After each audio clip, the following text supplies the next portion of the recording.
La situation dans l'Est de la République démocratique du Congo est particulièrement préoccupante. La résurgence du groupe terroriste du M23, soutenu par le Rwanda, a provoqué une crise humanitaire sans précédent avec près de 7 millions de déplacés internes. Cette agression constitue une violation majeure de notre souveraineté nationale. Nous appelons la communauté internationale à condamner fermement ces actes et à imposer des sanctions ciblées contre le Rwanda pour son rôle déstabilisateur et néfaste. Nous exigeons le retrait immédiat et inconditionnel des troupes rwandaises de notre territoire. Bien que les récentes initiatives diplomatiques telles que les pourparlers de Luanda soient encourageantes, elles ne doivent aucunement occulter l'urgence de cette action essentielle. La République démocratique du Congo s'engage activement à établir une paix durable dans l'Est du pays et à promouvoir le développement économique ainsi que le bien-être social des communautés meurtries par ce conflit armé. Elle ne ferme cependant pas la porte à toute opportunité qui l'amènera à cette paix tout en n'aliénant pas sa souveraineté, encore moins son intégrité territoriale. Dans cette optique, elle est résolument engagée dans la mise en œuvre de la feuille de route adoptée dans le cadre du processus de Luanda, que je soutiens fermement, qui promeut un dialogue de haut niveau visant à restaurer la confiance entre la République démocratique du Congo et le Rwanda, tout en minimisant le risque de crise sécuritaire actuelle, que la crise sécuritaire actuelle ne dégénère en conflit régional. En outre, mon pays demeure ouvert à toute autre initiative de nos partenaires qui concourrait à l'atteinte de cet objectif noble de paix. La République démocratique du Congo réaffirme sa ferme volonté de garantir une paix durable. Sous mon impulsion, nous sommes résolus à poursuivre la mise en œuvre du programme de désarmement, démobilisation, relèvement communautaire et stabilisation, le PDDRCS en sigle, clé de notre stratégie nationale pour désarmer, démobiliser et réintégrer les combattants en leur offrant des perspectives économiques viables et durables, tout en stabilisant les zones touchées par les conflits. En assurant une transition post-MONUSCO, nous priorisons essentiellement le rapatriement des combattants étrangers. Le PDDRCS est un levier crucial pour la paix en République démocratique du Congo et j'invite nos partenaires et amis à le soutenir. Par ailleurs, des milliers de victimes du génocide pour des gains économiques en République démocratique du Congo, en abrégé Génocost, continuent de subir les conséquences dévastatrices d'un passé marqué par la violence et l'impunité. Reconnaître et traiter les effets de cette stratégie est crucial pour favoriser le rétablissement et la reconstruction des communautés touchées. Au-delà de l'aide humanitaire immédiate, une approche à long terme, centrée sur la justice, la réconciliation et le développement durable est essentielle pour permettre aux victimes de se reconstruire et de retrouver une vie digne. C'est pourquoi le gouvernement de la République démocratique du Congo a décidé d'institutionnaliser la journée du 2 août, journée du Génocost, dédiée aux victimes des crimes odieux perpétrés par des rebelles soutenus par des multinationales et des États de la région. Cette journée incarne une communion nationale permettant de confronter un passé douloureux pour aller de l'avant. Elle est essentielle pour renforcer la conscience historique de notre pays et affirmer la détermination de la nation à prévenir la répétition de telles barbaries. Monsieur le Président, le terrorisme constitue une menace sérieuse pour la paix et la sécurité internationale, touchant toutes les régions du monde.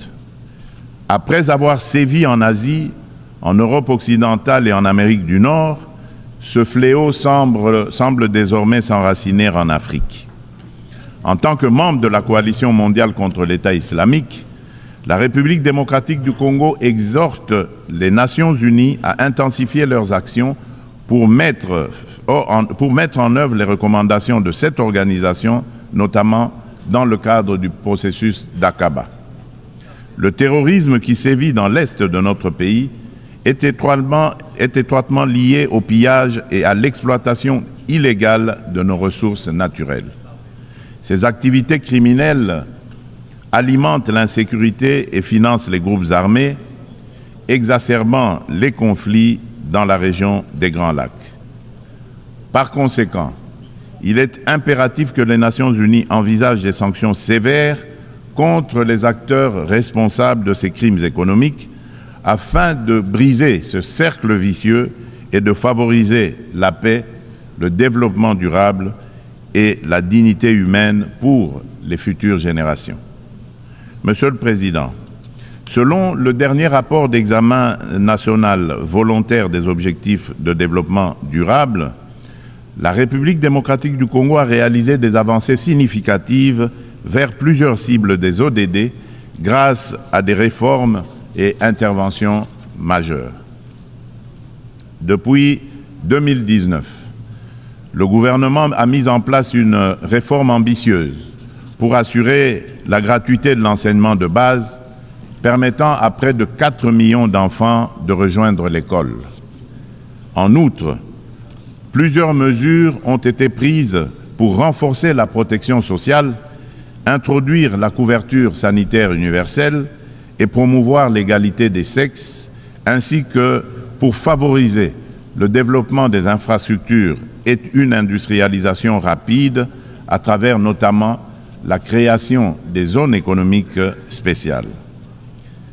Malgré ces progrès, le rapport mondial sur les objectifs de développement durable souligne qu'au rythme actuel, la République démocratique du Congo ne pourra pas atteindre les ODD d'ici 2030 en raison des inégalités et de la vulnérabilité persistante exacerbée par des conflits armés.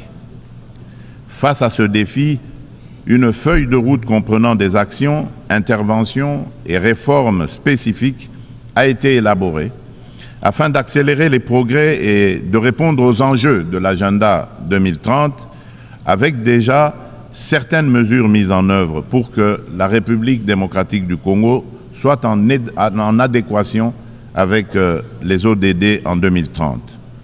Pour cela, la République démocratique du Congo nécessite des investissements annuels de 32 milliards de dollars.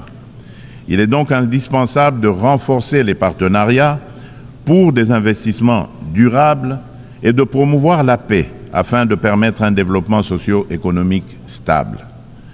Au registre des réponses mondiales aux défis climatiques et la promotion des énergies renouvelables, la République démocratique du Congo, qui a déjà affirmé son engagement en faveur d'une action climatique ambitieuse, souligne l'importance cruciale d'un soutien financier et technique accru afin de renforcer ses efforts pour atteindre les objectifs de l'accord de Paris. Riche en biodiversité et en ressources naturelles, la République démocratique du Congo se positionne comme un acteur clé dans la lutte contre le changement climatique. Les initiatives engagées pour réduire les émissions de gaz à effet de serre se concentrent sur 4 secteurs stratégiques: l'agriculture, la foresterie, l'énergie et la gestion des déchets.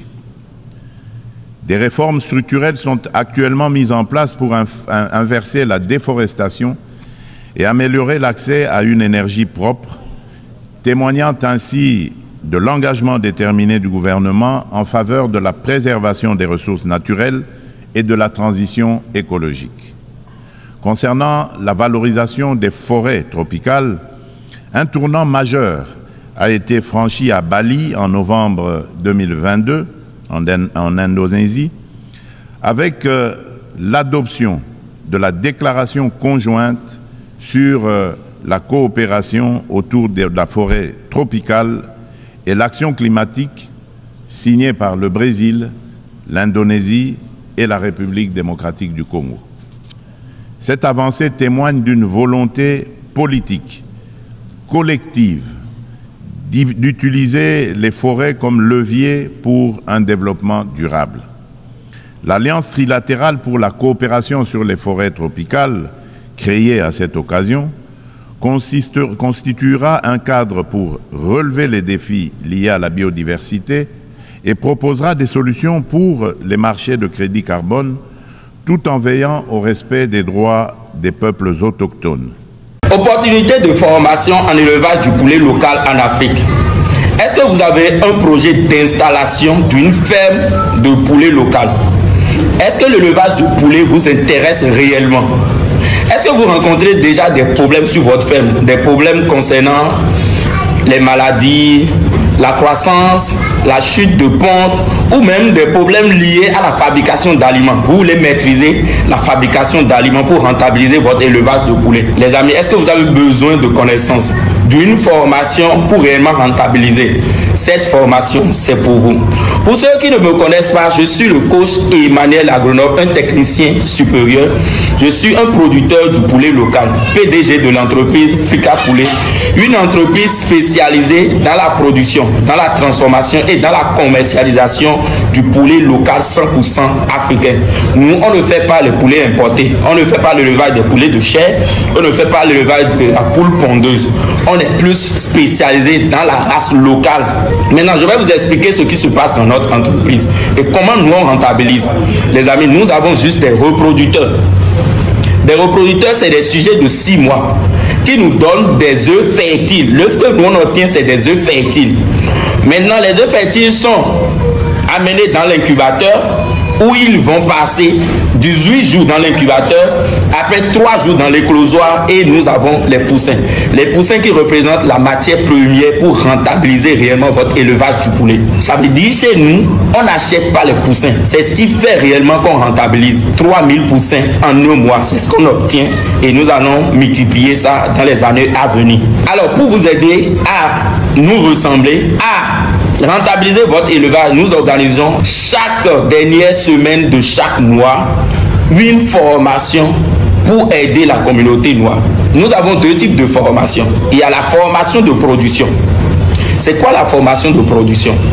Au cours de la formation de production, nous allons parler du mythe autour du poulet. Pourquoi ils ont créé réellement le poulet Goliath? Il faut comprendre pourquoi ils ont créé le poulet Goliath. C'est quoi les avantages du poulet Goliath? Quels sont les produits dérivés d'élevage du poulet Goliath? Nous allons après parler des maladies de traitement, de la fabrication d'aliments. Les amis, la fabrication d'aliments, 80% des dépenses sont liées à l'alimentation. Donc, il faut maîtriser la fabrication d'aliments aujourd'hui pour rentabiliser votre élevage de poulet. Après, nous allons parler de la gestion de l'incubateur et de l'éclosoir. Nous allons parler après de quoi? De la rédaction de projet. Si vous avez un projet d'élevage de poulet, il faut rédiger le projet. Voir si ce projet est rentable à long terme. Il faut d'abord rédiger le projet. Donc, on va vous apprendre à rédiger un projet de poulet. Et la rédaction d'un projet débute toujours par un objectif. C'est quoi votre objectif dans le poulet? Les amis, pour finir, on va vous parler de commercialisation. Vous ne pouvez pas venir dans le poulet sans avoir le marché d'écoulement. On va vous apprendre les marketing de communication, marketing de vente et marketing du produit. Sans le marché d'écoulement, il n'y a pas d'élevage de poulet. Ça, c'est la première formation appelée formation de production. Le coût de cette formation, c'est 180 $, 100 000 francs CFA. Si vous êtes déjà intéressé, le numéro est devant vous. Après, nous avons la formation complète.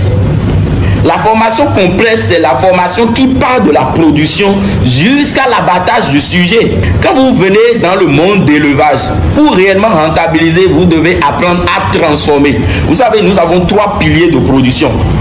La production, la transformation et la commercialisation. Vous ne pouvez pas seulement vous arrêter à la production. Vous n'allez pas réellement rentabiliser. C'est vrai que vous allez gagner d'argent, mais c'est pas encore ça rentabiliser. Il faut venir au niveau de la transformation.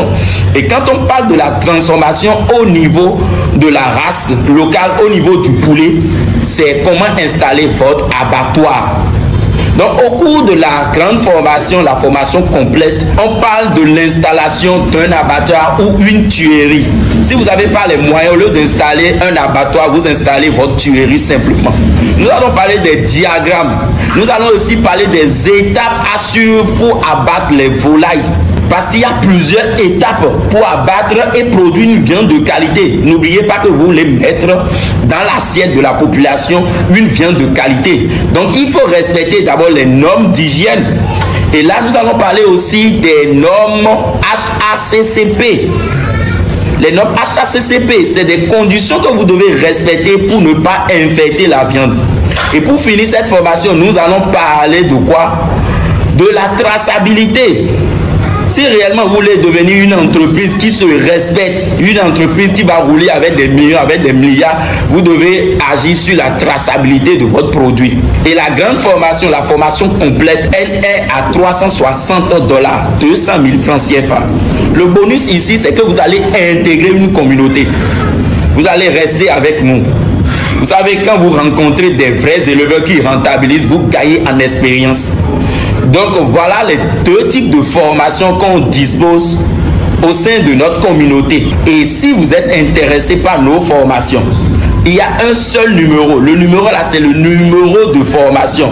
Vous appelez, vous envoyez votre nom, prénom et vous faites votre inscription, on met votre nom sur la liste. Chaque fin du mois, on organise des formations, mais les places sont limitées. On a besoin seulement de 10 personnes chaque mois. Et comment cette formation, ça fonctionne? Les amis, il faut vite faire l'inscription avant la fin du mois. Et là, vous avez des liens, vous avez des vidéos, vous avez des documents. Et vous finissez de suivre les vidéos, de faire la lecture de ces documents. Et le jour même de la formation, vous posez des questions. Là, vous avez déjà une idée de ce qu'on appelle l'élevage avant le jour de la formation. Et là, vous avez le temps pour poser tellement de questions. Chez nous, il n'y a pas de questions bêtes.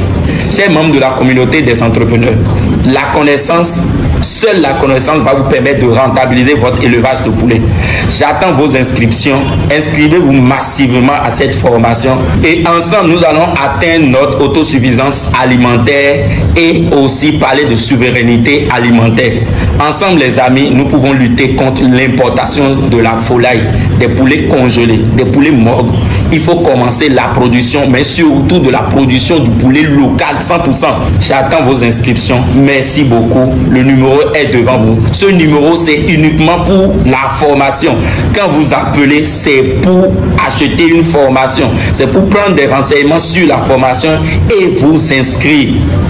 Merci beaucoup et à tout à l'heure.